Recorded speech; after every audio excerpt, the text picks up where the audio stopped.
Selamat siang Bapak Ibu, sahabat yang baik, ketemu lagi di channel saya pada siang hari ini. Informasi terbaru yang boleh kami sampaikan kepada Bapak Ibu, di mana alur perencanaan rekrutmen ASN tahun 2024 ini. Di dalam video kali ini, Kementerian Kemenpan RB Abdullah Anwar Anas telah menjelaskan secara terperinci dasar-dasar penerimaan CPNS atau P3K pada tahun 2024 ini. Coba kita lihat Bapak Ibu, sesuai dengan peraturan Menteri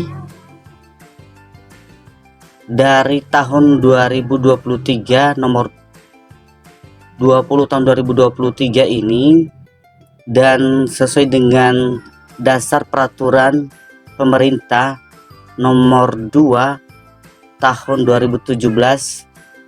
Selanjutnya pada peraturan pemerintah nomor 17 tahun 2000, dan terakhir sesuai dengan peraturan pemerintah nomor 49 tahun 2018. Sesuai dengan peraturan ini Bapak Ibu, maka pemerintah membuka luas tentang nasib tenaga honorer, bagaimana kejelasan tentang nasib mereka untuk bisa diperdayakan menjadi tenaga honorer, menjadi P3K.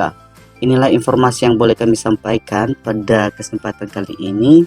Semoga bermanfaat. Marilah kita coba lihat penjelasan secara terperinci dari Kemenpan RB berikut ini. Terima kasih. Tekan like, subscribe, dan tekan loncengnya untuk mendapatkan notifikasi video selanjutnya. Terima kasih. Bismillahirrahmanirrahim. Assalamualaikum warahmatullahi wabarakatuh. Selamat siang, salam sejahtera bagi kita semua. Pak Wamen, terima kasih Pak Wamen sama Pak Dirjen. Om Swastiastu, Namo Buddhaya, salam kebajikan. Ambil benang untuk dipintal, benangnya diimpor dari Australia. Mari sambut talenta digital, mewujudkan birokrasi berkelas dunia. Teman-teman sekalian kami hormati, terima kasih Pak Menkominfo ini yang telah memfasilitasi tempat kami. Di sebelah kanan saya adalah PLT Kepala BKN Pak Yomo, Bu Sesmen, kemudian PLT Deputi SDMA. Rekan-rekan sekalian, kami ingin menyampaikan progres rekrutmen ASN yang sebelumnya telah diumumkan bersama Bapak Presiden di Istana sebesar 2,3 juta sebelum pemilu yang lalu. Dan ini adalah rekrutmen terbesar sepanjang 10 tahun terakhir. Nah, kami ingin sampaikan progres, dan ini ditunggu oleh banyak masyarakat termasuk fresh graduate, karena di dalam kebijakan tahun ini selain menyelesaikan non ASN yang tersisa 1,8 juta, termasuk di dalamnya XTHK 2 yang nanti akan dituntaskan, ini juga ada fresh graduate kurang lebih 600.000 orang. Tetapi kenapa ini tidak segera diumumkan? Karena tahun ini berbeda dengan tahun sebelumnya. Sebelumnya formasi detail langsung dari Kemenpan. Sekarang kami serahkan ke kementerian lembaga masing-masing termasuk pemerintah daerah, karena pemerintah daerah yang tahu prioritas dan kementerian masing-masing.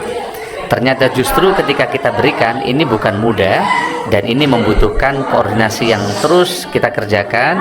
Yang semula deadline terakhir tanggal 5, kita perpanjang ke tanggal 20, kemudian kita perpanjang lagi ke tanggal 30. Sebagian kementerian lembaga sudah selesai mengirim informasi, sebagian belum. Saya ingin sampaikan teman-teman sekalian, Bapak Presiden memberikan arahan agar birokrasi kita ini bukan tumpukan kertas. Presiden berharap birokrasi ini berdampak. Maka kesibukan birokrasi yang menyebabkan tumpukan kertas, proses bisnis panjang ini harus kita pangkas.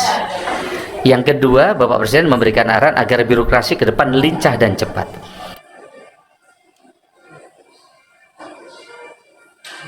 Maka formasi yang terdisrupsi oleh teknologi tahun ini tidak kita kabulkan. Begitu juga kita dorong sekarang formasi yang berisi salah satunya adalah talenta-talenta digital, karena ke depan pelayanan publik ini berbasis digital ID dan juga berbasis digital yang memudahkan masyarakat ke depan tidak lagi mengisi berulang-ulang, tapi cukup dengan face recognition. Masyarakat tidak perlu lagi mengisi data yang berulang-ulang, tentu dengan sistem pemerintah berbasis elektronik nanti. Bahkan saya hormati, dasar regulasi perencanaan kebutuhan ASN itu mengacu pasal 32 Undang-Undang 20 2023 tentang ASN. Dalam pasal tersebut bahwa Menpan RB menetapkan kebijakan dan seterusnya, di mana kebijakan perencanaan kebutuhan pegawai ASN merupakan panduan bagi instansi pemerintah dalam menyusun kebutuhan pegawai ASN. Instansi pemerintah menyusun rencana kebutuhan, kebijakan perencanaan kebutuhan pegawai ASN dan seterusnya. Ibu dan Bapak sekalian saya hormati, kami ingin sampaikan bahwa berikut merupakan alur perencanaan kebutuhan ASN tahun 2024. Ini adalah alurnya, di mana pengusulan kebutuhannya dari instansi pemerintah, kemudian sebelumnya dari surat Pan RB, kemudian ada sarana prasarana yang mesti disiapkan dengan BKN, kemudian verifikasi validasi rincian ada di BKN, dan seterusnya. Saya tidak ingin menjelaskan ini karena ini nanti akan terlalu teknis dan panjang, tetapi kami langsung ingin sampaikan teman-teman sekalian bahwa pada Januari 2004 lalu Presiden telah mengumumkan ini adalah total kebutuhan ASN tahun 2004 sebanyak 2,3 juta yang diperuntukkan bagi pemerintah pusat sebesar lebih dari 429.000 dan pemerintah daerah sebesar lebih dari 1,8 juta. Ini yang Bapak Ibu bisa lihat. Kebutuhan tersebut tersebar untuk tenaga guru, tenaga kesehatan, dan tenaga teknis lainnya, termasuk untuk memenuhi ASN di ibu kota Nusantara. Nanti kami ingin sampaikan berapa yang sekarang sudah formasi dikeluarkan pemerintah untuk ibu kota Nusantara, dan juga khusus penyelesaian talenta untuk talenta digital masa depan yang dibutuhkan oleh pemerintah. Penyusunan rincian kebutuhan ASN 2024 telah dilakukan tanggal 15 Maret 2024 sampai dengan 29 Maret 2024, diperpanjang hingga tanggal 30 April 2024. Namun masih terdapat instansi yang belum selesai melakukan rincian usulan, khususnya instansi yang mendapatkan alokasi formasi cukup besar. Kendala keterlambatan instansi yang disampaikan antara lain, instansi masih melakukan pemetaan jabatan. Salah satunya misalnya ada satu kementerian yang mendapatkan formasi 110.000, karena memang harus diselesaikan tuntas instansi vertikal dari atas sampai ke bawah sehingga memerlukan waktu. Keterlambatan informasi terhadap data non-ASN baik terkait jumlah pegawai, kualifikasi pendidikan, serta jabatan yang diusulkan. Kemudian belum selesainya memutakhirkan data jabatan oleh instansi pada pelayanan elektronik SIASN BKN. Nah, berdasarkan dasar usulan yang diajukan oleh PPK atau Pembina Kebagian Instansi Pemerintah, Menpan RB telah memberikan persetujuan prinsip formasi ASN tahun 2004 dan telah diserahkan kepada PPK pusat dan daerah. Total persetujuan prinsip formasi 2024 sebesar 1.289.824 formasi yang terbagi menjadi 427.650 formasi pada instansi pusat dan 862.174 formasi pada instansi daerah. Jadi di pemerintah daerah ini formasinya sangat besar. Nah, hingga tanggal 2 Mei 2024 pukul 20, 602 instansi pemerintah telah melakukan rincian ke dalam sistem layanan perencanaan SIASN BKN dengan rincian sebagai berikut. 4 instansi belum membuat rincian formasi, mohon maaf saya tidak menyebut instansinya, jadi tadi teman-teman nggak perlu nanya kepada kami. 36 instansi yang sedang menyusun rincian formasi, 39 instansi telah selesai menyusun rincian formasi namun belum mengajukan digital signature atau DS SPDJM oleh PPK. Jadi harus ada surat pertanggungjawaban mutlak sehingga nanti jika diakibatkan formasi nama orang terkait dengan P3K dia ada yang keliru, nanti PPK-nya akan bertanggung jawab. Kemudian 371 instansi sedang dalam proses verifikasi dan validasi rincian formasi oleh BKN, dan 152 rincian usulan instansi yang telah selesai verifikasi dan validasi oleh BKN dan sedang menunggu digital signature peraturan teknis kepala BKN. Nah, berdasarkan data tersebut kami ingin sampaikan pemenuhan talenta digital untuk penempatan di IKN sebanyak 2.906 formasi yang sekarang, dan ini terus akan bertambah. Kemudian pemenuhan talenta digital untuk pemerintah daerah sebanyak 19.817 yang formasinya.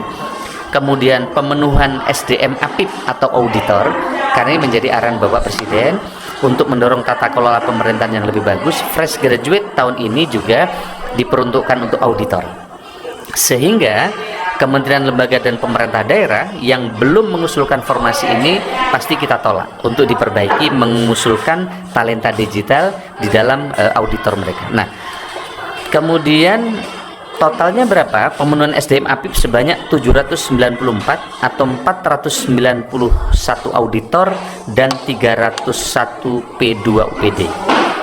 Di sisi lain, pemenuhan SDM untuk penempatan di IKN sebanyak 71.643 formasinya sampai sekarang ya, yang terdiri dari 14.114 CPNS dan 57.529 P3K. Di samping itu, pemerintah juga membuka jalur penerimaan CPNS pada 8 instansi penyelenggara sekolah kedinasan dengan alokasi sebanyak, yang ini pertama kali kami umumkan pada kesempatan ini teman-teman sekalian, karena dari beberapa hari kemarin kami belum selesai, baru selesai hari ini, dan kami sampaikan di depan publik untuk pertama kalinya untuk formasi sekolah kedinasan. Bisa gunakan bank lokal, OVO, Dana maupun GoPay. Oke, dan kita akan menggunakan Dana. Ada 8 instansi penyelenggara sekolah kedinasan dengan alokasi sebanyak 3.445 formasi yang tersebar pada sekolah kedinasan dengan rincian sebagai berikut. Kementerian Keuangan atau Politeknik Keuangan Negara atau STAN sebanyak 722 formasi. Ini yang ditunggu karena mereka begitu masuk, seleksi ketat, lulusannya mereka langsung jadi PNS. Kementerian Dalam Negeri, Institut Pemerintah Dalam Negeri sebanyak 721, Badan Intelijen Negara atau BIN, Sekolah Tinggi Intelijen Negara sebanyak 400, Badan Cyber dan Sandi Negara, karena kita sedang mendorong penguatan digitalisasi yang aman, maka Sekolah Tinggi Sandi Negara kita beri formasi tahun ini sebanyak 105, Badan Pusat Statistik atau BPS yaitu Politeknik Statistik atau STIS sebanyak 355, Kementerian Hukum dan Hak Asasi Manusia atau Politeknik Ilmu Pemasyarakatan dan Politeknik Imigrasi sebanyak 400, Kementerian Perhubungan ada 22 sekolah kedinasan, kita siapkan formasi 622, dan Badan Meteorologi, Klimatologi, dan Geofisika atau BMKG, karena tantangan climate change, global warming ke depan sangat besar, maka Sekolah Tinggi Meteorologi, Klimatologi, dan Geofisika kita siapkan SDM unggul untuk masuk di tempat ini, yaitu sebanyak 120 orang untuk sekolah kedinasan ini. Setelah penyerahan persetujuan izin prinsip sekolah kedinasan, pembukaan pendaftaran sekolah kedinasan tahun 2024 direncanakan akan dilaksanakan pada minggu kedua bulan Mei setelah penyelenggaraan sekolah kedinasan berkoordinasi secara teknis dengan BKN. Sedangkan untuk pelaksanaan seleksi CASN 2024 rencananya akan dilaksanakan mulai bulan Juni atau Juli setelah instansi menerima surat keputusan Menteri Pan-RB tentang penetapan kebutuhan formasi atau formasi pegawai ASN. Setelah memperoleh surat keputusan Menpan-RB tentang penetapan kebutuhan formasi instansi pemerintah dan berkoordinasi dengan BKN untuk pengumuman lowongan formasi dan persiapan seleksi tahun 2024. Rekan-rekan sekalian saya hormati, terkait kemarin adanya himbauan dari harapan dari Ombudsman agar seleksi CPNS ditunda setelah pilkada. Kami ingin sampaikan teman-teman sekalian bahwa ini adalah keputusan dari Undang-Undang ASN nomor 20 tahun 2023, di mana telah diputuskan bersama Komisi 2 bahwa penyelesaian tenaga non-ASN selambat-lambatnya diselesaikan pada bulan Desember. Sehingga pertama, dari sisi regulasi tidak mungkin ini ditunda. Desember 2024, sorry. Jadi selambat-lambatnya menurut undang-undang harus diberesin di Desember 2024. Yang ingin kami sampaikan bahwa tidak mungkin ada data baru yang dimasukkan oleh daerah karena telah dikunci di dalam pengumuman oleh Bapak Presiden di Istana Negara yang kami dampingi tadi, bahwa mereka yang bisa diselesaikan di tahun ini adalah yang telah terdaftar atau masuk di dalam database di BKN. Sehingga dengan demikian kekhawatiran adanya data baru yang tumpang tindih dimasukkan karena proses politik di daerah, hemat kami ini menjadi catatan, tapi menurut kami tidak, karena mereka harus tercantum data di database BKN. Yang kedua, kami ingin sampaikan sebagai informasi rekan-rekan media, rekrutmen ASN kita saat ini sangat menjunjung tinggi nilai transparansi dan akuntabilitas. Contohnya, ini contoh ya. Ini adalah live score hasil tes di kantor BKN. Jadi ketika putra-putrinya sedang mengerjakan tes di dalam, orang tua, keluarga, sanak saudara langsung bisa melihat hasil nilai tes yang dikerjakan oleh putra-putri kita. Sehingga live score ini menjamin adanya ketepatan, transparansi, dan juga tidak ada lagi joki untuk bisa membantu mereka. Kemarin sempat ditemukan, maka sekarang kita pasang 2 face recognition. Saat daftar kita pasang face recognition, saat mengerjakan soal di komputer masing-masing juga pakai face recognition. Waktu itu ditemukan ada joki.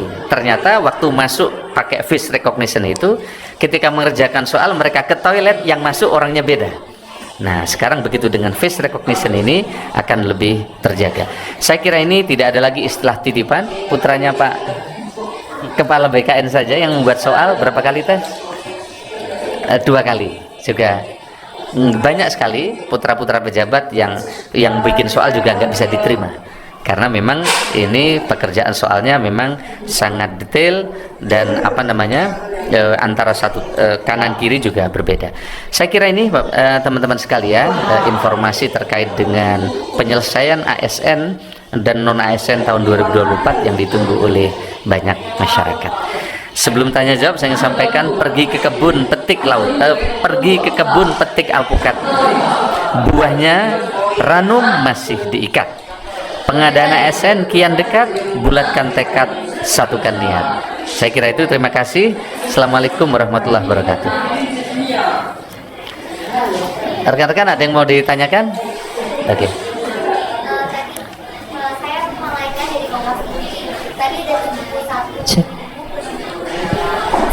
Saya Malaika dari Kompas TV, Pak. Tadi ada 71.000 penempatan SDM di IKN. Itu untuk pos mana saja ya, Pak? Ada rinciannya kah? Dan masih soal IKN, kemarin Bapak menyinggung soal tunjangan khusus untuk pionir ASN di IKN dan akan dirapatin dulu sama Presiden. Udah ada update-annya kah, Pak?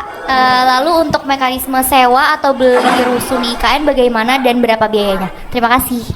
Ya, baik, makasih.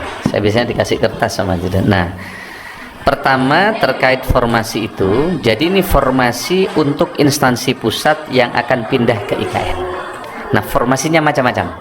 Jadi misalnya Kementerian Kesehatan, Kementerian Pendidikan, begitu juga Kementerian Dalam Negeri, dan seluruh kementerian yang lain, mereka kita minta mengusulkan formasi untuk ke IKN. Ini adalah fresh graduate.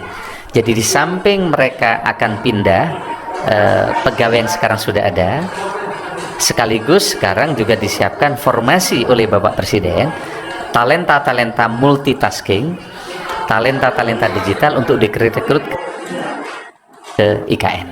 Kira-kira gitu. Kemudian yang berikutnya terkait dengan tunjangan pionir. Mohon maaf, ini masih sedang dikaji. Kita sedang siapkan 2 opsi untuk dibawa di ratas, tetapi memang kemarin masih dilakukan pendalaman yang lain sehingga belum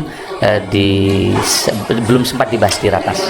Mudah-mudahan tidak terlalu lama lagi ini akan segera dibahas di ratas untuk menentukan tadi. Yang berikutnya, karena nanti di situ akan ada, selain IKN kan ada Pemdasus, pemerintah daerah khusus ibu kota Nusantara, dan seterusnya dan seterusnya. Terkait hunian apartemen, ini hunian apartemen kita terus menunggu update yang terbaru berapa selesainya, sehingga nanti kita akan sesuaikan. Jadi pemerintah telah membuat beberapa opsi, mulai opsi 6.000, opsi 11.000, dan juga opsi 14.000. Yang kemarin saya sampaikan ketika opsi perpindahan ke IKN. Termasuk jika hanya 347 tower selesai, itu nanti ada 47 tower untuk ASN dan TNI Polri, itu kurang lebih nanti akan ada, kalau ini yang jadi, kurang lebih 3.500-an yang akan bisa pindah. Jadi kita siapkan dengan beberapa skenario. Dengan demikian progres persiapan pemindahan atau penugasan ASN yang di IKN, pemerintah telah menyiapkan dengan skenario yang cukup komprehensif. Sekali lagi nanti menunggu kesiapan terbaru dari hunian yang ada di IKN. Saya kira terima kasih. Baik, pertanyaan selanjutnya. Oke. Oh ya, silakan Mbak, tadi yang di belakang. Iya.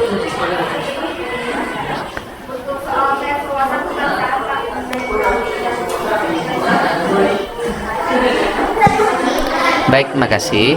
Saya kira menarik pertanyaannya. Jika sebelumnya itu soal kita hanya 100 ya, soal kita hanya 100. Kemudian banyak sekali usulan supaya untuk mendeteksi adanya calon ASN ini terpapar radikalisme dan lain-lain, maka tahun kemarin dan tahun ini jumlah soal kita 110. Nah, 10 soal itu telah dirumuskan oleh berbagai pakar untuk mendeteksi terkait dengan soal radikalisme. Tapi yang menarik adalah mandat dari Mensesnek kemarin dari Istana, mana soal ini tidak hanya mampu menseleksi ASN yang pintar saja, tapi bagaimana dia segera adaptif, kemudian mereka juga punya motivasi belajar tinggi, sehingga mereka ke depan bisa lebih tangguh, tetapi juga mereka talenta digitalnya memang kuat di situ, dan patriotis kira-kira itu. Saya kira itu. Pertanyaan selanjutnya. Ini ada Mbak tadi. Iya. Izin Pak, mau mendalami tadi yang soal tunjangan khusus, kan ada 2 opsi yang akan diserahkan ke Presiden. Boleh dijelasin lagi nggak opsinya tuh apa, dan kira-kira pertimbangan untuk memilih setiap opsinya itu seperti apa? Sama yang soal hunian di IKN, itu udah ada range-nya belum Pak? Tapi kira-kira harganya sekian, untuk eselon berapa, kategorinya juga seperti apa Pak? Terima kasih. Baik, makasih. Kalau saya sampaikan di sini nggak perlu ratas dong. Jadi kita sudah siapkan 4 opsi, nanti kami sampaikan di ratas, hasilnya aja nanti saya sampaikan kepada. Jadi ada 4 opsi yang kita siapin. Kemarin kita sudah diskusi, nanti mohon maaf saya sampaikan setelah di ratas, nanti saya sampaikan. Nah, terkait dengan apartemen itu tidak bayar, ya. Apartemen ini disiapkan oleh pemerintah. Yang pindah di tahap awal ini menurut saya banyak sekali dapat kelebihan. Pertama, apartemennya luasnya 98 meter persegi, view-nya bagus, titiknya strategis. Jadi yang pindah pertama dia akan mendapatkan fasilitas apartemennya bagus, luas, dan lokasinya strategis. Jadi view-nya itu 180 derajat lihat alam. Jadi ASN insya Allah lebih fresh di sana. Apalagi nanti di sana tidak ada lagi mobil yang bukan mobil listrik. Mbaknya punya mobil Mercy pun kalau nggak listrik nggak boleh masuk. Jadi di situ memang sangat segar, dan kemarin Pak Menteri PU lapor kepada Pak Presiden, jalannya itu kalau nggak salah akan ada 9 lajur, ya. Sehingga cukup besar, sehingga jalur itu selain untuk kegiatan di IKN, itu direncanakan oleh Bapak Presiden setiap bulan akan ada festival budaya, sehingga bisa menjadi pertemuan kebudayaan nasional dan internasional di IKN. Dan kemarin progres terbaru dari Pak Mensesnek, di setiap apartemen di bawah segera akan ada sekolah-sekolah sebagai daya dukung bagi putra-putri ASN yang akan pindah, mulai TK, SD, SMP, SMA yang unggulan yang sedang segera dipersiapkan oleh pemerintah. Saya kira itu.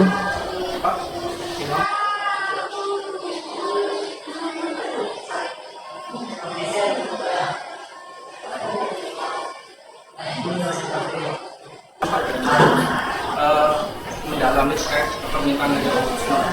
Tadi Bapak sempat menyebut ada recognition dan sebagainya.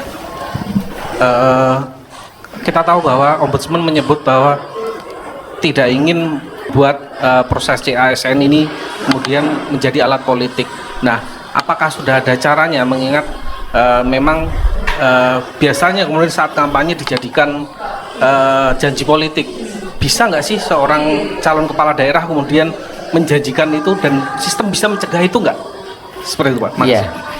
Saya kira Presiden kan sudah mengumumkan di Januari kemarin bahwa akan ada formasi 2,3 juta, udah jelas. Dan akan ada penyelesaian tenaga non ASN itu 1,7 juta. Dan kita juga sudah umumkan bahwa data non ASN yang bisa diselesaikan adalah harus sudah masuk di database BKN. Yang tidak ada di database BKN tidak bisa diselesaikan. Jadi dikunci di situ. Mungkin teman-teman di Ombudsman mungkin sebagian belum mendapatkan informasi ini. Yang kedua adalah seluruh data yang masuk di BKN harus surat pertanggungjawaban mutlak kepala daerah. Memang dulu mungkin ya di daerah-daerah untuk pengangkatan tenaga non ASN ini kadang mereka dijanjikan, tapi sekarang kan udah nggak boleh lagi. Sekarang tidak boleh lagi ada pengangkatan tenaga non ASN. Ya, jika ada pengangkatan tenaga non ASN itu menyalahi undang-undang, menyalahi aturan. Sehingga para kepala daerah yang berjanji akan kampanye, mereka tidak bisa lagi ngangkat kecuali nanti mereka yang meninggal, yang mengundurkan diri itu bisa diisi, itu pun nanti prosesnya akan sangat ketat.